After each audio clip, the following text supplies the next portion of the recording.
We'll be set.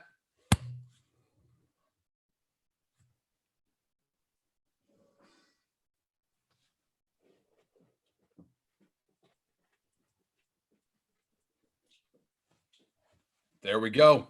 And we are set. Mr. Bradley, I am so excited to have you on the show. This is very exciting for me. This is going to be a lot of fun. We've been rapping a little bit off camera, so this will be good to dive into things. So this podcast is called There Is No Try. And one of the things that we do on There Is No Try is we talk about the journey, specifically the dip, the bottom, when things are not going so well, maybe personally, financially, whatever it might be. And so how we like to go through this journey is we start kind of from the top, where you're from, how things went. We'll dig into that moment in your life where things were really difficult, because over time, what I've uncovered or what I've learned is that while people are attracted to the success, they connect through the struggle. And then we're going to build you back all the way back up to where you are now, where everybody knows you from. And it's a lot of fun to have our listeners go through this ride. So why don't we start at the top? Brad, give me one or two things that people would really know you for. I think most people know me from social media. They would know me as the real Bradley, and only because, I kind of stay behind the scenes with my real business, which is Lightspeed VT. It's what powers a lot of the bigger name people out there in the world. Bigger name brands and companies use my system to train and educate the masses, employees, things of that nature. But I'm really behind the scenes there. So it's the big names that everybody knows, but they don't really know what's the technology that powers it. It's my technology that powers it. I show a lot of them. I'm kind of their coach when it comes to that. Yep. But I'm more known from social media, just, dropping bombs, podcast. I'm more known that way. People sometimes are like, dude, I didn't know you owned Lightspeed. Yeah. So we were just talking about Lightspeed, and one of your videos had a little kerfuffle. Care to share a little bit more about that getting taken down? What was the story there? Well, it got about 1.5 million views before it got clipped. But, during this COVID crisis, I'm not believing the hype. There's a lot of stupidity going on. So one of the doctors that I found out about kind of had a really interesting take. He was a doctor, incredible. So I wanted him to be on Dropping Bombs. So I invited him to come talk about it. And obviously he's talking about 5G. He's talking about, mandatory vaccinations, the whole conspiracy type thing, but it really wasn't conspiracy. He's basically giving you proof and examples of things that most people should wake up to. But for some reason, he just keeps getting deleted everywhere he goes. Anytime he talks, everybody's deleting it. Facebook, Instagram, social media of all kinds, YouTube, they just keep taking down his videos. So it just got taken down. So it got 1.5 million views and boom, denied. I don't know what he's saying that these guys do not want people hearing, but I'm telling you, man, it was not that big of a deal. Yes, he's saying something stinks. But so what? I can watch Two Girls in a Cup, but I can't watch a doctor explain common. Dude, you can get flat earthers. I can watch alien files. Yes. I can get all kinds of people that are talking about way worse, way more controversial, way more polarizing material than this. And that's fine to watch. But when you talk about 5G or you talk about coronavirus, and any kind of thing that goes against the narrative, they kind of clip you a little bit. I don't know why. It makes no sense.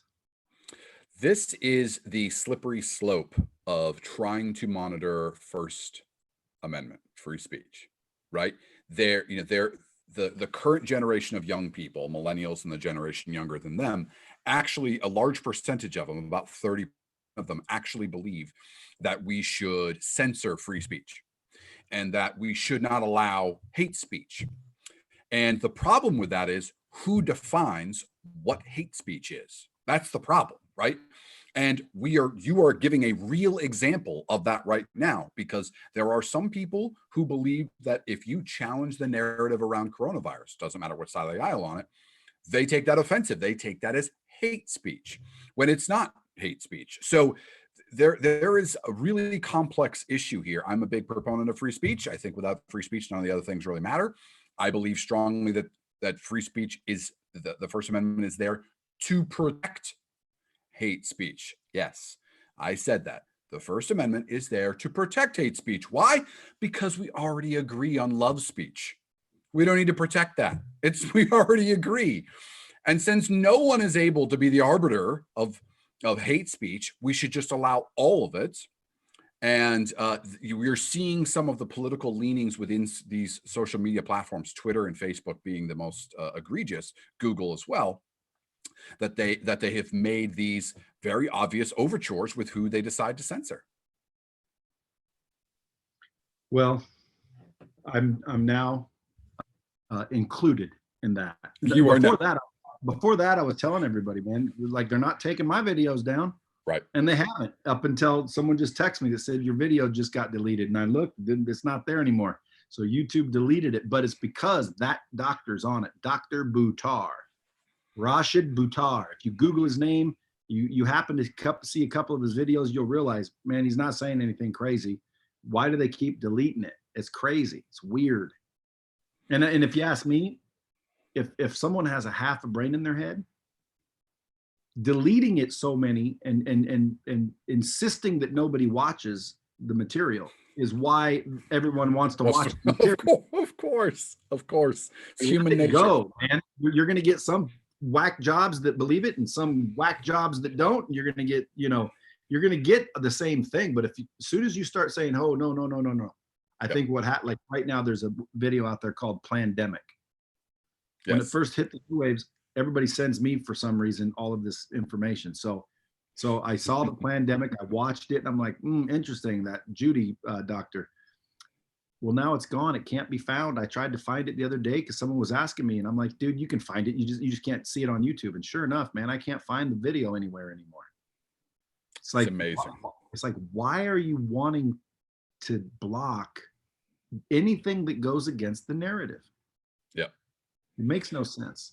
I am an anti-conspiracy guy. I'm a very, very, very cynical person when it comes to anything like this. And that being said, anytime, in my opinion, there's an infringement on free speech, it makes me stand up and go, we got to do something right now. Something needs to change, which means there needs to be an alternative social media platform or way to get this information out. It has to, because social media is no longer social media. It's a utility, right? That's the issue, is that it's a utility. That is, I was saying the other day, man, I wish I could pop up like a Instagram type platform where I agree, no censorship. You can say whatever you want, period, no matter what it is. Mm-hmm. But at the end of the day, doesn't it boil down to the internet? Yeah, I mean, it's an interesting thing, right? What makes one social media platform take off versus another? So there's a social media platform out there called Minds, which allows you to talk about whatever you want, post any picture, post any video, post anything that you want in the whole wide world. They've got a couple of million users, but it never really took off. Okay. And then you've got TikTok, which has 3 times, almost 4 times more users than Twitter does. Well, how did the market decide that TikTok was better than Minds? I couldn't tell you. TikTok Marketing. is hot. Well, it's highly censored by the Chinese government, right? TikTok is so dangerous that the federal government will no longer allow federal employees to have it on their phone, nor the employee's family who lives in that home, because they believe that it is effectively a virus, for lack of a better term, that the Chinese government is using to listen to Americans. That's never happened ever before, right? With all these other apps that we've had that have come out of China, this is the first time that the government has made a stand and said, no bueno, not happening. It is a Chinese-owned app. Correct, it is. Yes, it is. I've been told that when you agree to the terms, it says that it can read your text, read your contacts, every text you make, supposedly. You have given them authorization to see it back and forth, incoming and outgoing, where you shop, your browser history, your phone numbers, everything, your pictures, everything. You've given them access to everything, your location. I deleted it when I heard that, even though I always get caught saying, like, I don't care if China knows what I'm doing, but I didn't delete it just for the privacy. I deleted it because, it was kind of stupid. Like, Yep. I get the virality and I think it's cool, but I have hard enough time keeping up with freaking Instagram. But it wants you to do these, these dances and all Yes. trends. Like, I get it. I think I just missed it, bro. I'm like 51 now. I'm not gonna start doing these things just so I can get views. Like, man, you want to find me? I'm on Instagram, Facebook, Twitter. Okay? Yeah, that's good. LinkedIn. There you go. Find me. Google me. So, Brad, let's start at the beginning. How did you get your start? Where did it all come from? Well, starting what though? Because Exactly. the name of your podcast is, I'm not a real good candidate for this, only because I my perspective in life is so on the positive side.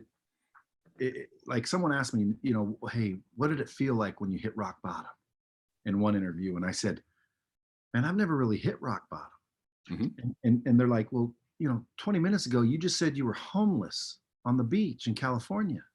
And I'm like, well, yeah. They're like, well, they're like, well, how is that not rock bottom? And I'm like, dude, it's the beach in California. Right. So, and not only that, it was a choice. It was my choice to be homeless.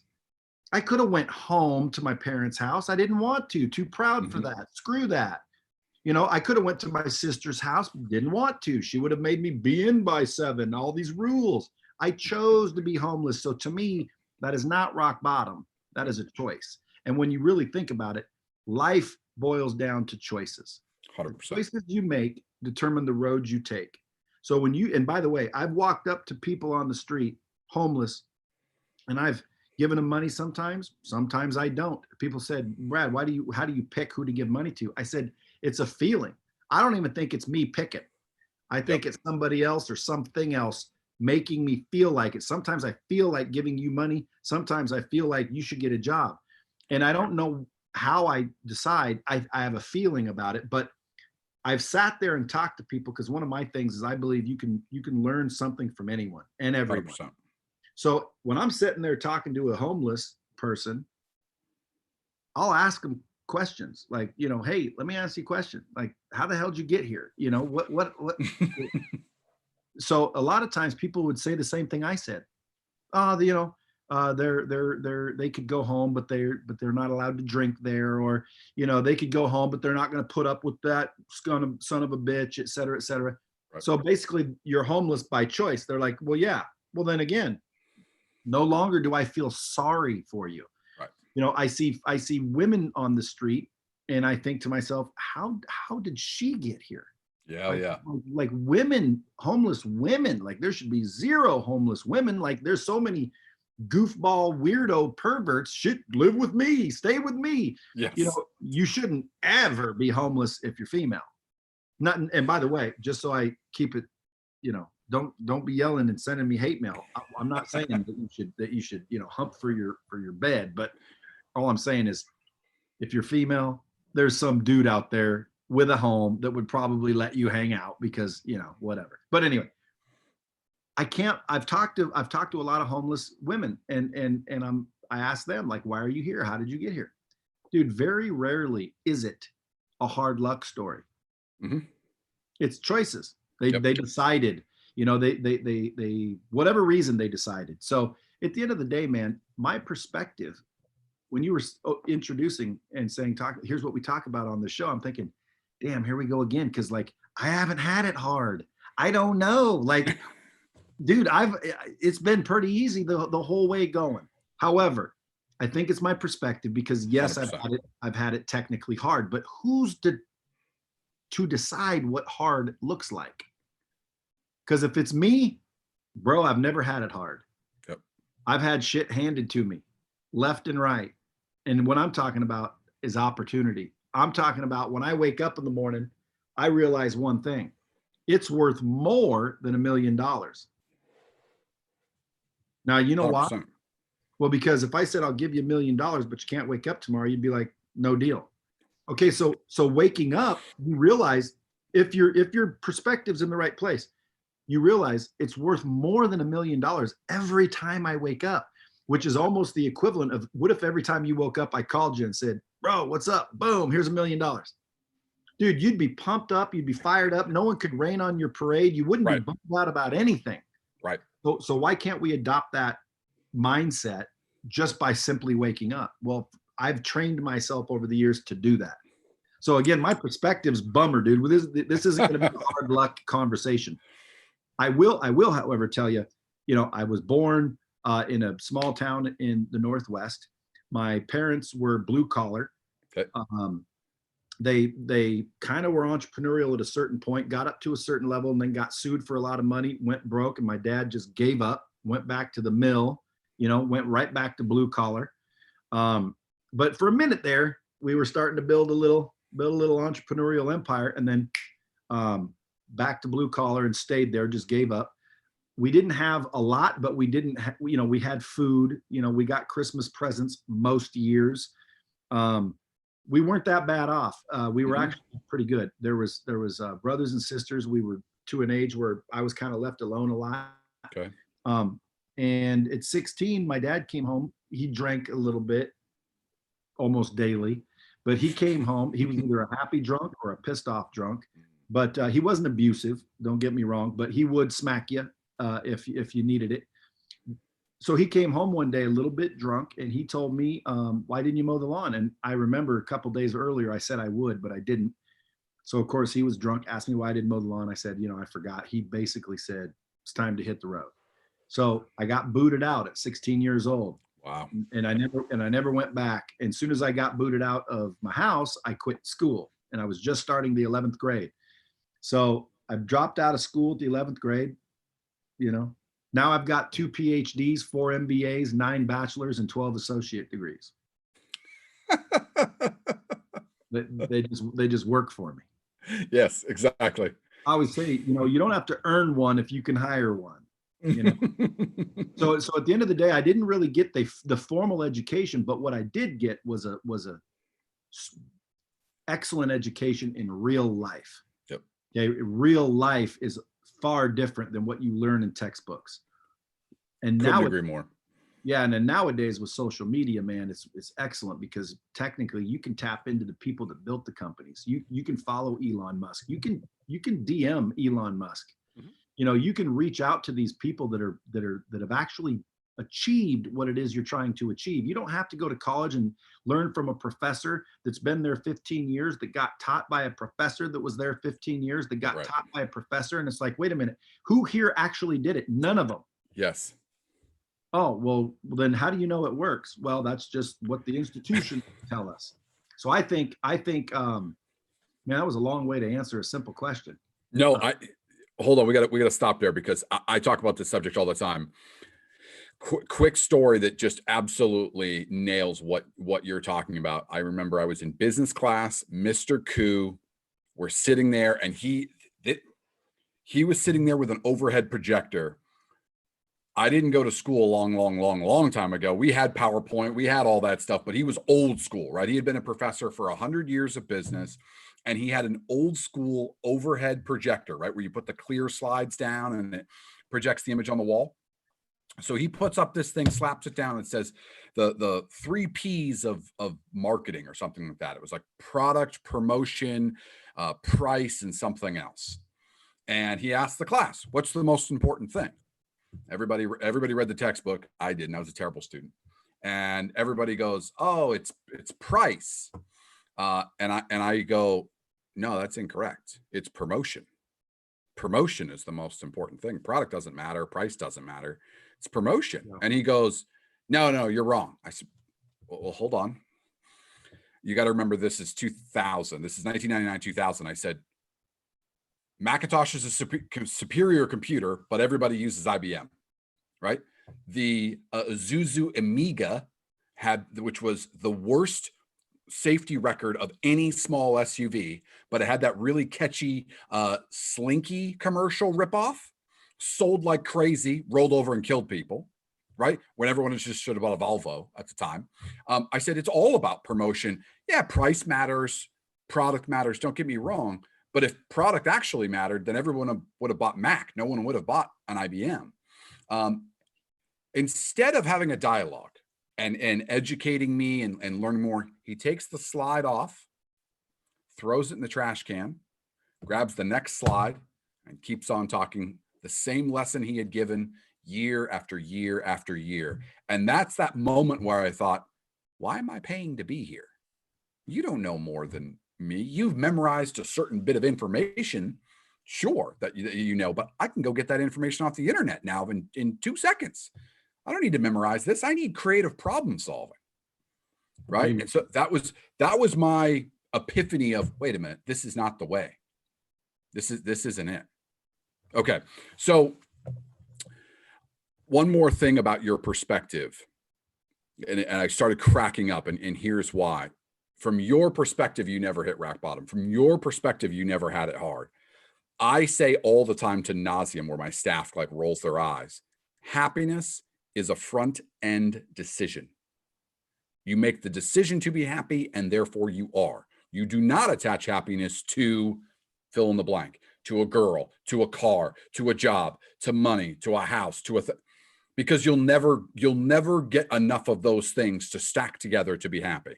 You make the decision to be, and you are. It's really that simple. You made a decision to not consider yourself down on your luck, rock bottom, even when you're homeless sleeping on the beach. You said, well, I made a decision to be here.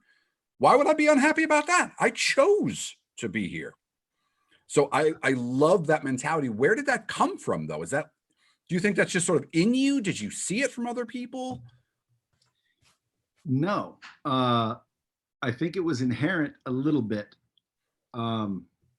Again, it took me till about 30 years old to start worrying about other people.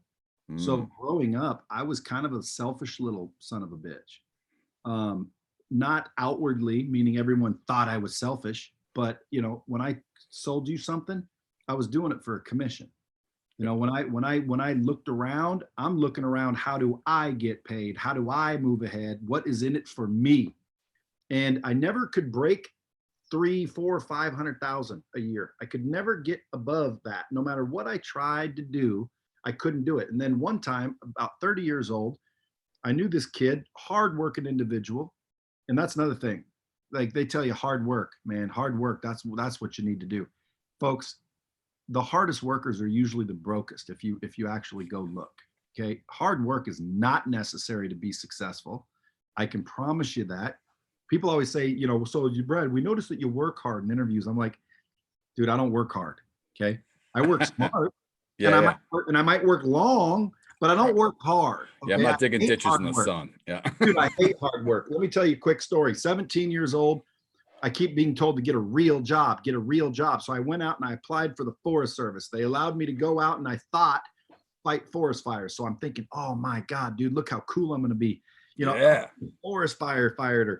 It sounded cool. Told all the girls, pictured myself with a flannel shirt in the wind and an axe and, cool. Well, I show up. They don't do that, man. They give me this bag of water and they tell me to go squirt on the stumps that are still smoldering in this, basically the fire's gone. The real firefighters are over there fighting the real fire. I'm in the back squirting on stumps with this thing called the piss bag. So I literally became a piss bag operator. Well, that's okay. I was told hard work, man. Yep. So I show up, I get poison oak. It's miserable. I'm getting stuck in the eye, the smoke, the ashes. It was terrible, bro. Yeah. Like who wants to, that's hard work. Yes. Okay? When you got blisters and your back hurts, that's hard work. I don't work hard. Yep. So you don't have to do hard work. However, where was I going with this? That's the problem with me is I will talk for 7 hours. There's no such thing as a 30-minute podcast. We were talking about working harder versus smarter, or smarter versus harder, depending on how you want to look at it. Oh yeah. So this guy was a hard worker.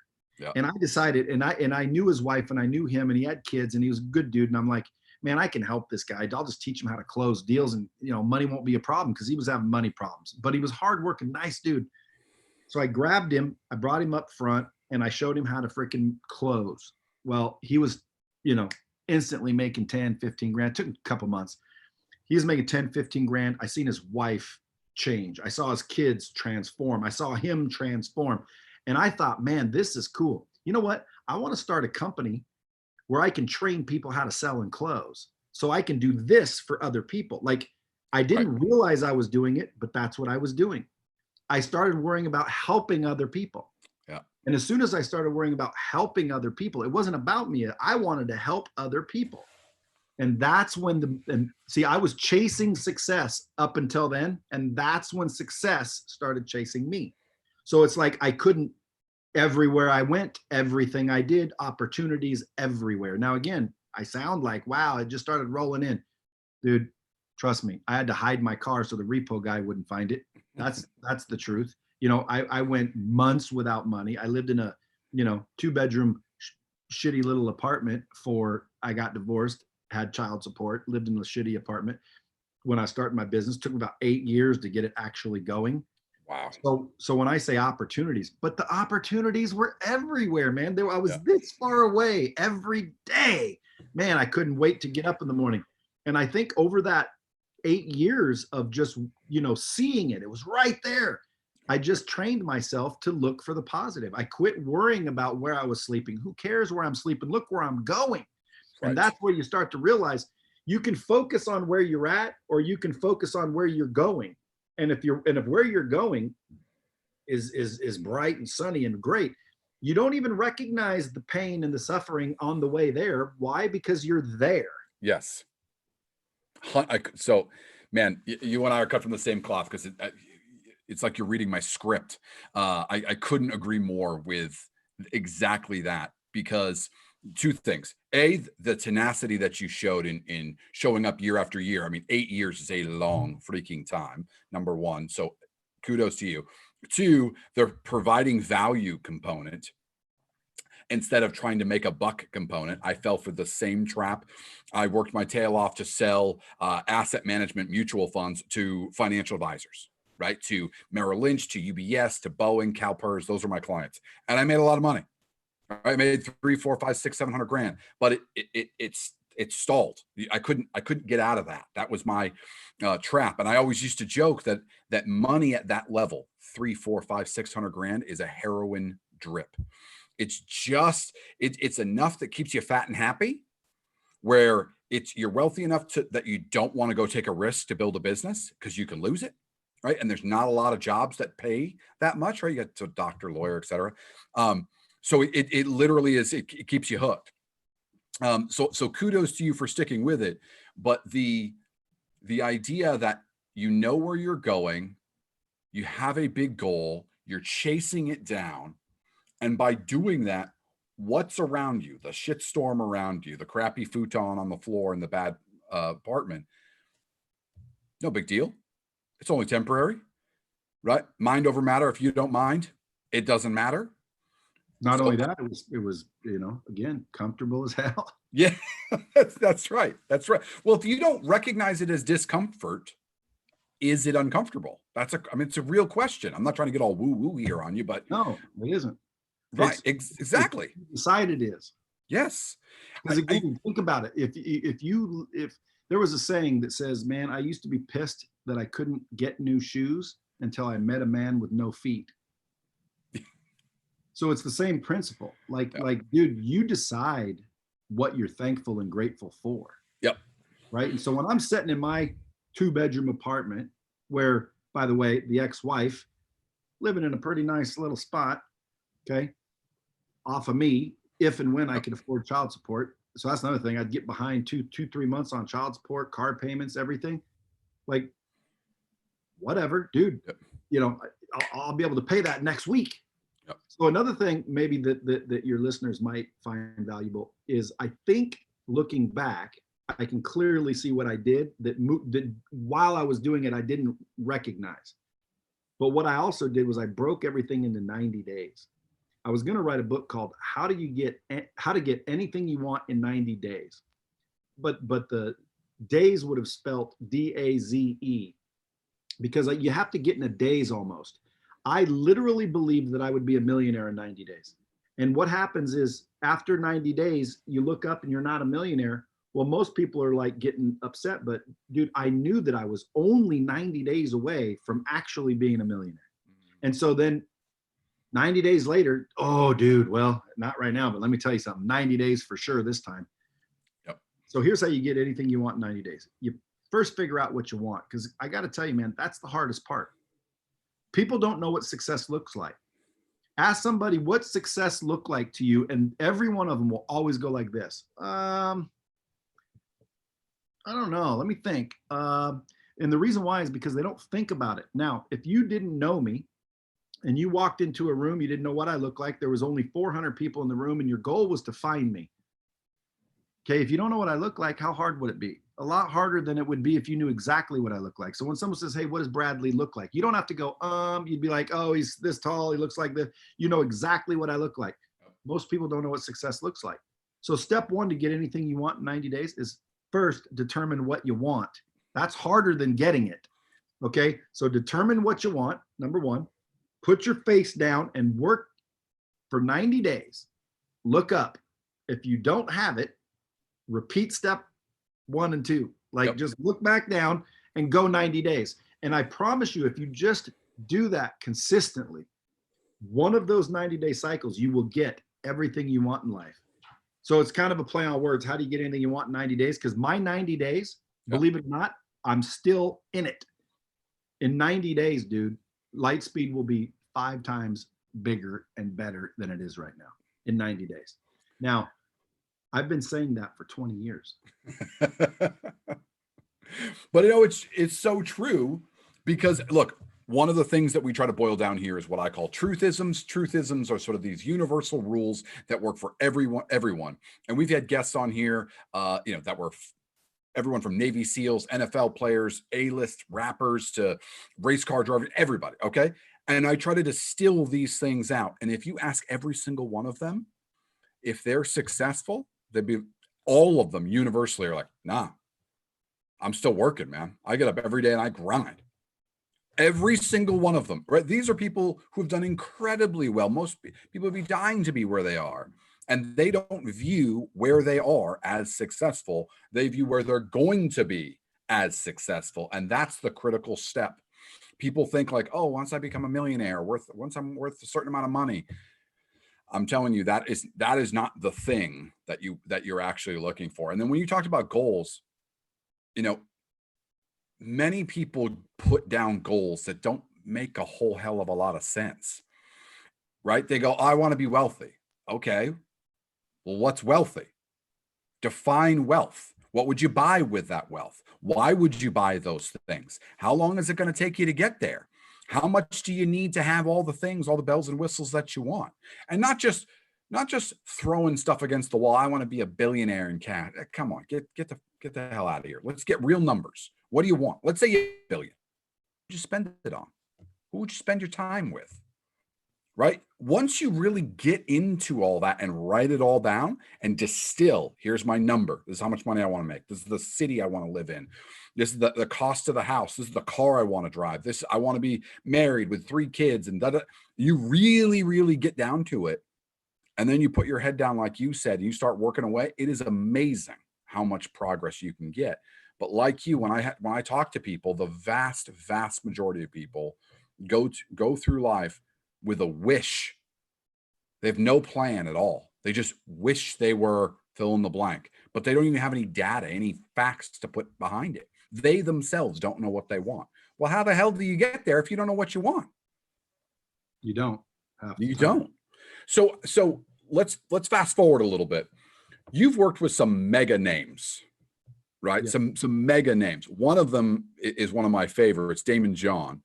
How did you end up cracking into those A-listers in that space, the biggest names? Were you early to them? Yeah, tell me a little bit about that process. Well, in most of the cases, I, believe it or not, I like to say willed it, meaning, I said, I'm going to do business with Tony Robbins. Does anybody know Tony Robbins? Do you know Tony Robbins? Do you know anyone who knows Tony Robbins? Do you know Tony Robbins? Does anybody know Tony Robbins? It took me 5 years. The same enthusiasm. one day I'm talking to somebody. I said, well, one of these days I'm going to get Tony Robbins. He says, I know Tony Robbins. I said, dude, if you get me in front of Tony Robbins, I guarantee I'll close Tony Robbins. And if I close Tony, okay, I'll pay you a piece. Can you get me in front of Tony? He said, hold on. Boom. Called. He said, well, if he'll give you 15 minutes if you can be in San Francisco. I said, dude, coincidence. I'll be in San Francisco. Amazing. so I flew down there, and I didn't close Tony during that meeting, but I started to build a relationship that allowed me to close him. So a lot of times people that are going in to try and close somebody, they don't realize that the most important thing is to build a relationship. Relationships are the new currency. Relationships is the new economy. At the 100%. End of the day, if I would have tried to close Tony, I would have failed. Okay. I went in there to build value for Tony, build a relationship with Tony. So that's how I closed Tony. And that's how I closed Damon. And that's how I closed Grant. That's how I closed Zig Ziglar. And that's how I closed all of these deals. It was through incessant networking. Yeah. End of story. Like, again, you know, most of our business at Lightspeed came through word of mouth. Now, again, how did I close Chase Bank? Well, Damon John had the relationship with Chase Bank. So they were dealing with Damon. Now I'm being brought in to talk about Damon's platform. Well, how are you guys doing this, that, and the other thing? Build a relationship, add value. Next thing you know, Chase Bank wants to know how they can leverage the platform. Then Chase Bank has customers. And then it's just boom, boom, boom, referral marketing. Yes. Damon specifically took me a couple years because I met someone who met someone who met someone that knew Damon's manager. So I pitched Damon's manager, and then a year or two went by and I thought, whatever. And then I met someone else, ironically, that knew Damon's manager. And I'm like, well, I've already pitched Damon's manager. And they said, well, Damon's manager was just telling me the other day that they're looking for a system like yours. And I said, well, set up the meeting again. Yeah. And they set up the meeting, and it's almost like he didn't really put two and two together. But, you know, the second time I closed it. That's fantastic. Yeah. So Damon's a good dude. There's a lot of people out there that are really good people that you've never heard of, that are amazing. They have amazing content. And then there's people that you've heard of, you know, every single day. Yeah. That I would say their content's not that good, but their marketing is amazing. Yes. Yes. 100. I could now that's something we can get into because. Well, just like you told your professor, dude, marketing and promotion is more important than price and product. 100%. Now, for long term, I would disagree with you. For long term, longevity, the product is the most important. Correct. That's correct.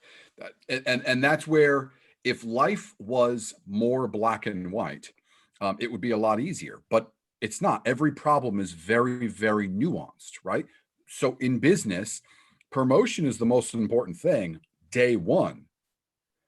But day 101, product becomes more and more and more important. Product becomes your marketing. But in the beginning, no one cares. No one cares. You got to get it out there, right? So it's you binary. Yeah, but watch this. Look at Apple. Yeah, they were a terrible sleeper company for 20 years before they became the Apple that we all know. Right. And like Lightspeed, I haven't marketed yet. I just hired a CMO. We're just now starting to market to where, because in the beginning, I naively thought product is the most important. And so for 20 years, I'm dragging this beautiful top line, better than anything out there product. Right. Dude, if I could do it all over, I would have not worried so much about the product, marketing. Now I'd be rich, but I probably wouldn't be still in business. Why? Because the product wouldn't have been that quality. Right. And there's a lot of companies that they'll go make a hit and then they're out of business. Yes. So I like, even though it's because now I'm here, I like the fact that I screwed it up, because now I built a quality product. I've got 20 years under my belt, and now I'm going to start marketing, which will just be explosive. Yes. But you are correct, dude. Apple did the same thing. They had a great product, but their marketing sucked. It's terrible. And then as soon, because Jobs, dude, he was a tyrant over the quality of the product. Yes. Well, as soon as the marketing caught up with the product, boom. There was that famous ad that's still one of the most famous ads, right? With the hammer goes flying and smashes and the light comes through and all the drones wake up, right? It's supposed to be all the corporate drones waking up to the better product of Apple. And that was that seminal moment. But people think, especially younger kids, they think Apple's been around for forever like this. And it wasn't. I mean, they had 20 years of barely getting by. Microsoft, Bill Gates invested in them specifically because he needed competition so that he didn't get dinged by being what's the word I'm looking for? A monopoly, right? Yeah. So he actually had to invest in Apple because Apple was suffering so bad, specifically to protect his own business. So he wasn't a monopoly. People forget that these things happen. But once their marketing caught up to the level of their product that we all love, now you got the combo. Now it's the left and the right. Now they're crushing, right? And now Apple is unassailable. And I always like to use the example specifically with Apple because it's so ubiquitous. How is Apple able to innovate? And consistently have the best product, whether it's their laptops, whether it's their phones, whatever it might be, over and over and over again, when there are so many other great tech companies that have access to all the same thing, the same people. Look, Dell could easily make great laptops and great MP3 players and phones. But In my opinion, it comes down to leadership. well, in my opinion, yeah, it's Steve Jobs. Right. Steve Jobs, because again, I mean, Apple's losing their innovation. Like Yes. their laptops, their phones, they're all the same anymore. Not only that, they're not even the same. Like, you remember the laptops where you got the plug in just a little bit close and it went soup and Yep. it magnetically, like, that's just smart. Yes. No more of that for some reason. You get a iPad and you get the stylus. No place to put the stylus. That's right. Like, dude, they want you to lose it now. Yes.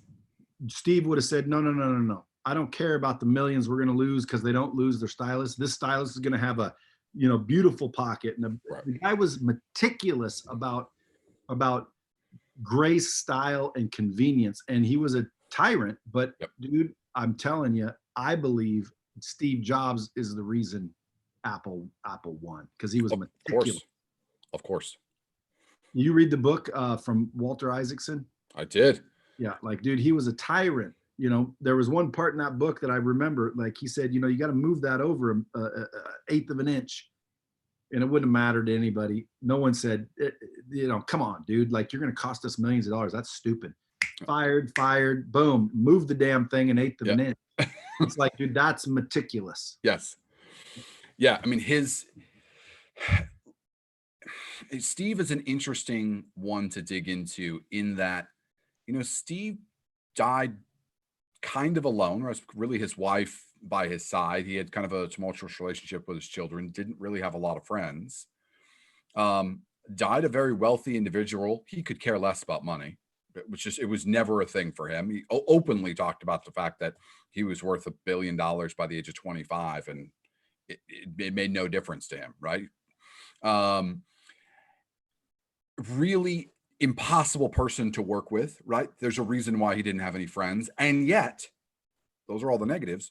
He changed the world forever. He literally changed the music and entertainment business forever. How we distribute that, how we consume that product. Forget just technology, forget laptops and phones. That's one consumer product. iTunes, Apple TV, streaming, all of that completely changed the music industry, full stop. Right? One guy. It's just incredible. So then you have to ask yourself, do I want to be like Steve Jobs? Do I want to change the world in such a massive seismic shift? Maybe that sounds really cool. And then you look at his life and go, ugh, estranged with his children, really only had his wife by his side, no real friends, kind of died alone for all intents and purposes, right?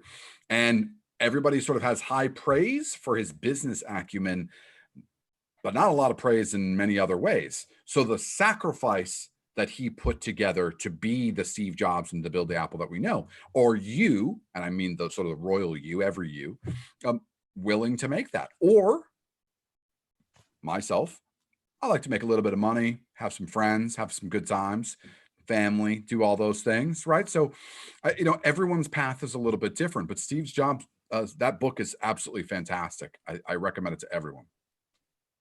I'd want both. In a perfect world, we would want both. I don't know too many people who would fall into that bucket, though. Well, I'm just telling people that are listening, whenever you're made a choice or given one, say both. That's always the best way to do it. Too many people will pick one. You start testing people on your podcast. Ask people, would you rather have, that's all you have to do is pose it to where they have to choose, and they'll choose. Would you rather have this or this? And they'd be like, I'd rather have this, I guess. And make it a hard choice. Very few people will say both. I've learned to say both my whole life. Like, we went to the hockey arena. I didn't really like hockey. My wife wanted to check out the hockey seats. So we look at these glass seats. They're expensive, but Vegas is getting hockey, whatever. I'm like, okay, so we pick out these glass seats, and it's like, oh, awesome. She says, well, let's go look at the suite. And I said, why? Those are like $500,000. Like, why would we go look at the suite? You want glass seats. She goes, let's just see what they look like. I'm like, all right, let's go see what they look like. We go up there. Man, this thing is unbelievable. That's why they call them suites, by the way. You walk in, it's like, dude, sweet. Yes. So it's like beautiful up there. It's unbelievable. Well, turns out we're getting real close. The guy's sitting there saying, well, this is, I can get you this or I can get you this. Which one do you think I picked? You chose both. I had to get both. I love it. Yeah, well, I didn't. I'd never owned a suite before, so I didn't factor in. Every game was about $3,000 of food and beverage if you wanted to have actual suite experiences. Right. Every game, there's 44, was 3,000, 2,500 if we didn't drink much or eat much. I didn't factor in all of the nonsense. I didn't factor in if you make it to the Stanley Cup, which we did. Yep. You're now locked in, and you have to pay for every one of those games. Oh my Lord, dude! Like, I should have said, I'll just take the glass seats. Yep. So saying both sometimes gets you in trouble. Hey, listen, if this is about struggle and whatnot, here's what I want people to do if they really want to freaking get through the struggle. Here's what I do. Okay, number one, most people sabotage themselves, and they sabotage themselves through choice, decisions, and limitations. So I developed this thing that I show people. Okay, here's what you do. Number one, it sounds crazy, but you got to forgive yourself. Why? Because you've lied to yourself for years. You've let yourself down. You procrastinated. Just forgive yourself. It sounds weird. Apologize and forgive yourself. Okay. Step two, commit to always do what you say you're going to do, because you're the only one that gets to decide, right? What you. So if you commit and say, okay, I'm going to do everything I say I'm going to do, I'm just going to be very careful with what I agree to do. Yes. So again, you get to control what you agree to. So it's not even a very big thing to say. Right. I'm going to do what I say I'm going to do. Like, that's an easy decision. But the question is, most people won't do it, or they'll say it, but they won't do it. Yep. And that's the problem, because that, again, destroys their self-esteem and their self-worth. Because they said in their head, I'm going to do this, but then they don't do it. Right. Okay, so if they realize, I'm going to do everything I say I'm going to do, I'm just going to not agree to anything that I'm not going to do. So you commit to do what you say you're going to do. Step three is you set small goals. Everyone always tells us to set these big goals.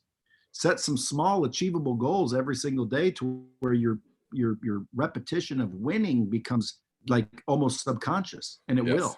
And next thing you know, it's like, dude, you start to feel a little bit better. You start to feel like you deserve a little more respect, and I deserve a little more money. And you start looking at your house, and you start looking at your car, and you start looking at your bank balance, and you start looking at your relationships, and you'll start to realize, like, damn, dude, I should have more than this. And then next thing you know, you'll start doing more. And if you really want to get more, do more. Yes. Right. So you set those small goals. You do that with repetition. You weed out the negativity. You get rid of the people that are, because they'll appear out of nowhere. Oh yeah. They'll start saying, oh, what, you think you're cool, you don't have time anymore. So you get rid of them, and then you visualize. It is hard. That part is really hard for a lot of people. But you visualize, you visualize, you visualize, and then you seek new information every day. That's the biggest thing people can do right now. It doesn't cost them a dime.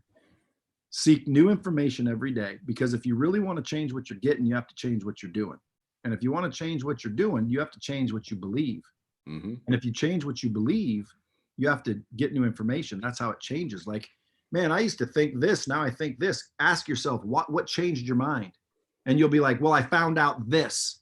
Yes. Okay, so you used to think this, now you think this, and the reason you changed your mind was because you found new information. Okay, so that's a hack. That's good. Yes, so that's a hack. So now every day I just want new information. I want to find new information, whether it's interviewing somebody, whether it's reading a book, whether it's Googling something. Every day I want new information, because that'll get me to change my beliefs, and my beliefs determine my behavior, and my behavior determines my actions and my choices and my outcome. So you break it down, it's really not that difficult. It's like, man, I don't like where I'm at in life. Okay, so you want to change what you're getting. Yes, I do. Okay, good. Change what you're doing. Yes. Well, how do I do that? Change what you believe. Well, how do I do that? Get new information. Yeah. That's it. Yes.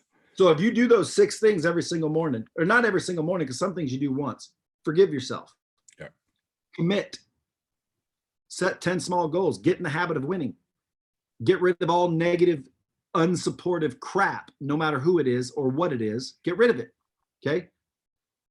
Visualize and seek new information. You do those 6 things every single morning for 90 days. Trust me, your whole world's going to change, and you could, hit me up on social media, on Instagram, and thank me later. Because if anyone applies that in their life, I don't care what they're doing, by the way, you could right now be doing $7 million a year. Do what I just said. Your life will be better. You'll have better relationships than you do right now. You'll have more money than you do right now. You'll have better health than you have right now. It's almost like magical. And the crazy part is, it doesn't cost anything. Free. So just for all those listening out there, those steps are very simple. However, executing those steps is difficult. And that's why they're valuable. It's a choice. It is a choice, 100%. Because again, it's not difficult. It's not difficult if you choose to make it not difficult. Yes. It's like quitting smoking, man. Some people can flick their last cigarette and say, I'm done. Yep. And they never think about it again. And you think, damn, dude, quitting smoking's hard. And they're like, not for me. You know why? They made a choice. Correct. So I get this a lot. And one of the things I talk a lot about is pushing out people in your life that aren't aligned with where you want to be and where you're trying to go. Right. And I get pushback from that all the time, where people are like, well, you don't understand, because it's my mom, it's my parents, it's my girlfriend, it's my what have you. And I can't just push them away. These are my loved ones. But they're down on me about X, Y, and Z. They don't see where I want to be. They don't share the same ambitions that I have. How would I kick my family to the curb? How would I kick my mom to the curb? And I always say, I said, listen, as a person who has done that quite literally, I didn't say it was easy. You have to make a decision, articulate that decision to them firmly, and say, this is the direction I'm going. I would like it if you came along. However, if you continue on your path, I'm sorry, we can't interact in the same way. Really easy for me to say. I get that it can be difficult for people to do, but to Brad's point, you have the decision to make there. What is going to matter? Are you living for them, or are you living for yourself? So I think it's a really, really valuable knowledge that you were dropping right there. So thank you. I really appreciate that, because that is something that is super, super valuable. And everybody on this podcast is tired of me talking about it. This is my notebook. I write down all my goals every single day, all my priorities every single day. Many of them are the things I do every single morning. So those small wins that you're talking about, it is that habit of writing things down, achieving that relatively small thing over and over and over. And the confidence that it builds in you and the momentum that it builds is absolutely tremendous. I show my journal all the time doing those exact things. So it 100% works. Many times in my life, I've had moments that things didn't go how I would like. And I find if I just stop, sort of forgive myself for the things that happened, that I let happen, for the decisions I made, re-engage my goals, my micro goals. Sometimes they might be really small, right? Laughable small, but I do them every day. It builds that personal momentum. My health gets on track. My decision-making gets on track. My life gets on track, and poof, opportunities happen. Like, it's the craziest thing. And it's dude, I can't agree with you more. And what's crazier is like the opportunities happen if your eyes are open and your perspective is in the right place. Because I know a lot of people that are always like, they don't understand what an opportunity is. They can't recognize a freaking opportunity to save their life because it's disguised as work or discomfort. One time a guy comes to me, he says, dude, I'm having a hard time. Can I borrow some money? I said, well, sure, I can maybe loan you some money. What are you having a hard time for? He says, I can't find a job. I said, you can't find a job? He said, yeah, I've looked everywhere and I can't find a job. And I'm like, dude, what are you talking about? Like, I could get you a job like this. He says, what do you mean? I said, look, here's what I want you to do. Go to the mall and introduce yourself to 10 people. He said, what do you mean? I said, just go introduce yourself to 10 people, ask them what they do, and get in the business they're in. He says, I don't follow you. Walk in, boom. Hey, how you doing? My name's Brad. What's yours? Bob, how you doing? What do you do, Bob? I'm a landscaper. Hey, let me ask you a question. If I sent you some landscaping business, would you be willing to pay me a commission? Oh, absolutely. Boom, you're in the landscaping business. What do you do? Oh, I'm a veterinarian. Hey, if I sent you a whole bunch of business, would you kick me a little commission? Yes, I would. Boom, now you're a veterinarian, promoter. Like, right. Dude, jobs are everywhere. How would you not? I can't find a job is a decision. Correct. Someone said to me the other day, man, I made a post. Their comment had in it, man, that I could make so much more if I did what you just said, Brad. Problem is I can't find someone to help me. You can't? You can't find somebody to help you? Says the person on their iPhone. Dude, come on, man. That's just a lame excuse. You can't find someone to help you. And if you believe that, then I guess you can't, because you've heard the old saying, whether you believe you can or you believe you can't, you're right. You're right. So dude, listen, get out of your own way, people. It sounds like rocket science. Everybody wants to act like it's difficult, and man, it's, takes a lot. It doesn't take anything. You know what it takes? Too many people want to be successful, but they don't want to improve themselves. Yes. Like, dude, look inward, improve yourself. I always tell people, you want to see who can help you more than anybody on earth? They're like, yeah, introduce me. I'm like, go into the bathroom, make sure it's empty, shut the door and look around. You'll see the son of a bitch real quick. Yeah. That's who can help you, but they just don't get it. They're thinking, oh yeah, but that's, my dad used to tell me that. But yeah, but that's just cliche information. Dude, it's not cliche. Quit trying to think that there's some miraculous answer. It's so simple. Start making good decisions and you'll start having good outcomes. It's the decisions we make that determine the road we take. You can't get rich making poor choices. Right. Like, at the end of the day, correct your choice, fix your choice maker. Mm-hmm. One quick story to go out on. Chris Rock famously tells this story about how he had this just jalopy POS car that he would have to drive into the city to go to comedy shows. And what he found was he would break down, go to the side of the road, put the flashers on, and he would sit there and wait for someone to help him. And car after car would fly. But when he his car and started pushing his car, people would pull over left and right to help him push his car to the nearest gas station or whatever. And he realized very quickly, if I stand there with my hand out looking for someone to help me, no one's going to help me. But if I don't ask, if I don't say a word, I get out and start doing it myself, people appear out of nowhere, strangers, to help me to do this thing. That's your life. That's real. That's a real thing. That's not woo-woo bullshit. That's a real situation that actually happens.